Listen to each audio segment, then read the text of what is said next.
प्रिय भैया बहनों, आज हम हिंदी व्याकरण में दूसरा पाठ प्रारंभ करेंगे। पाठ का नाम है वर्णोत्पत्ति। वर्ण की उत्पत्ति इस संदर्भ में आज जो पढ़ने वाले उसके पहले एक बार जो पाठ 1 में अपन ने पढ़ा था उसकी थोड़ी चर्चा करेंगे।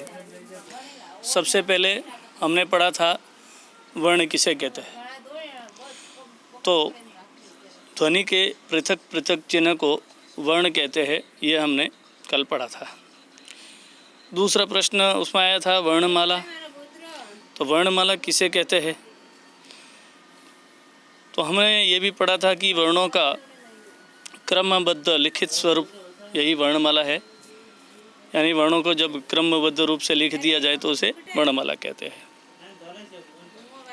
फिर विषय आया था कि हम जिस लिपि में लिखते हैं या लिखा हुआ पढ़ते हैं उसे क्या कहते हैं।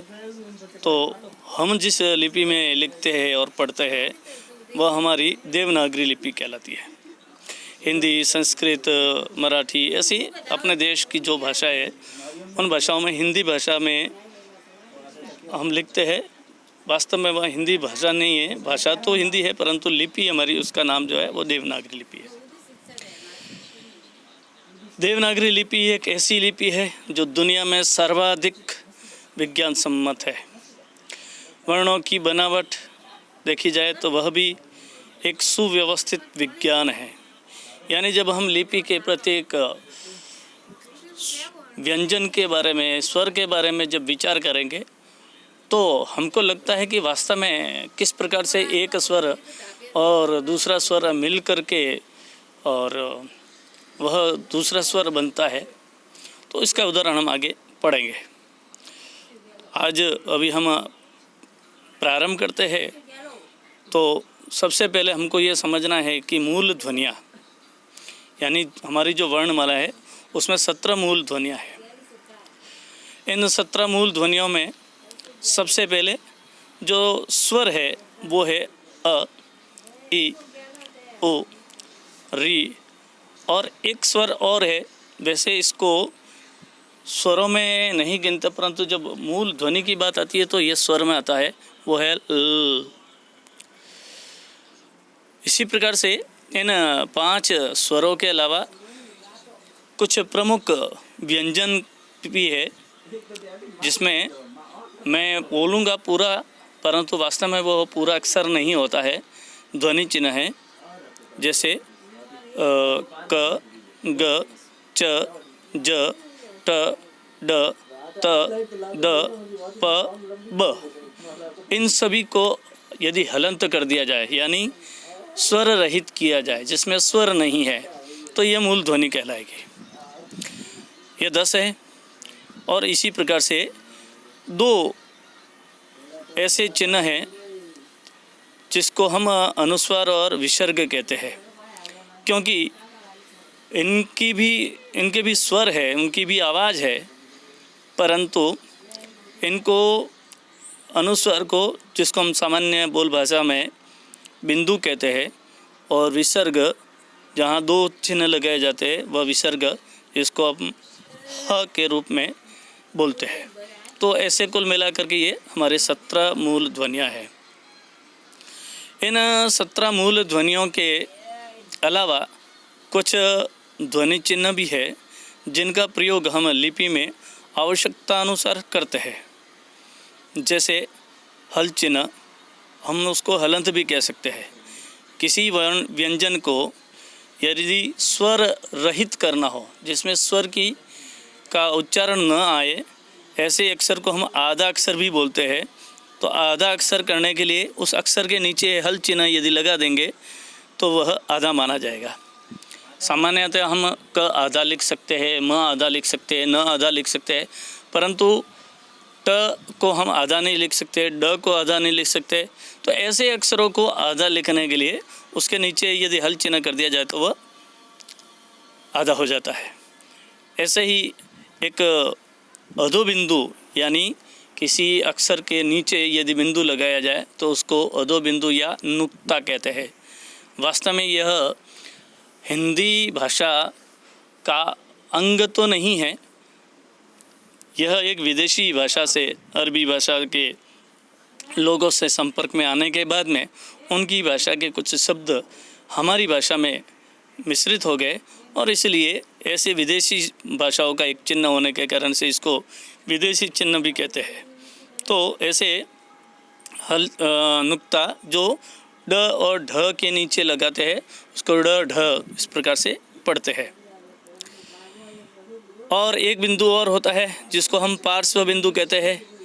यह केवल क वर्ग का जो पंचम वर्ण है, क ख ग घ ङ, अब ये ङ जिसमें ड जैसा लिख करके एक पास में बिंदु लगाते हैं तब उसको ङ बोलते हैं। अन्यथा वह ट वर्ग का ट ठ ड ये तीसरा वर्ण बन जाता है, इसलिए ये पार्श्व बिंदु वहाँ लगाने से ये ङ कहलाता है। तो इस प्रकार से ये ध्वनि चिन्ह है जिनका विशिष्ट ध्वनि चिन्ह जिनका हम उपयोग करते हैं। अब हम इस विषय में पढ़ते हैं वर्णोत्पत्ति। तो सबसे पहले हमारी वर्णमाला में स्वर आते हैं। स्वर में वैसे प्रमुख रूप से दो स्वर है, ह्रस्व स्वर और दीर्घ स्वर। ये जो ह्रस्व स्वर है इनमें अ, इ, उ, री ये चार मूल स्वर है। अब इन चार जो मूल स्वर है इन्हीं स्वरों से हम दीर्घ स्वर बनाते हैं। दीर्घ स्वर का मतलब होता है कि एक ह्रस्व स्वर उसी ह्रस्व स्वर को उसी ह्रस्व स्वर के साथ में मिला दिया जाए, यानी समान ह्रस्व स्वर यदि मिल जाए तो एक दीर्घ स्वर बनता है। जैसे अ, इन दोनों अक्षरों को मिलाने से इसका जो समय है वह दुगुना हो गया। इसको यदि वास्तव में ठीक से समझना हो तो हम ये भी कह सकते हैं कि जब अ को बोलते हैं तो हमारा मुंह थोड़ा सा खुलता है, परंतु जब इसको दुगुना बोलते हैं अर्थात मुंह को ज़्यादा खोल करके बोलते हैं तो अ की जगह वह आ बन जाएगा। अ बराबर आ।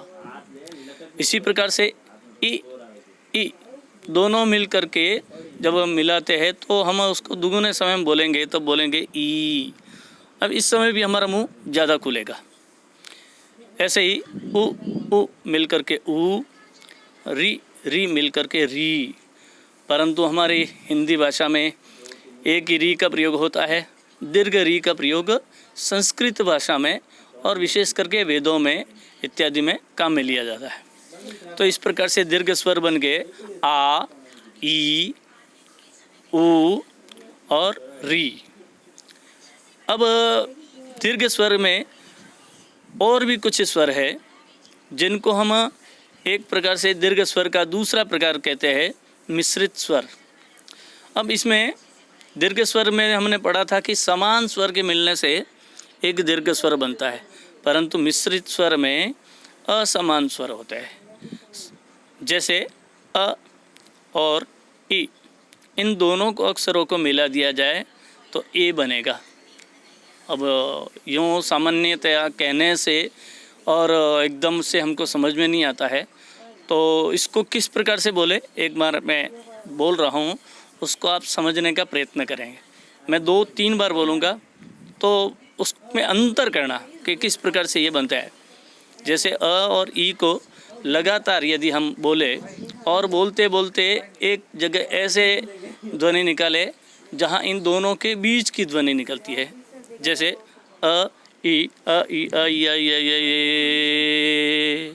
फिर से सुनिए, शुरू में अ और ई सुनाई देता है, फिर धीरे धीरे अ ई अ ई अ ई अ ई अ ई करता बीच की ध्वनि जब निकलती है ए निकलती है। एक बार फिर से सुनिए, अ ई अ ई अ ई अ ई।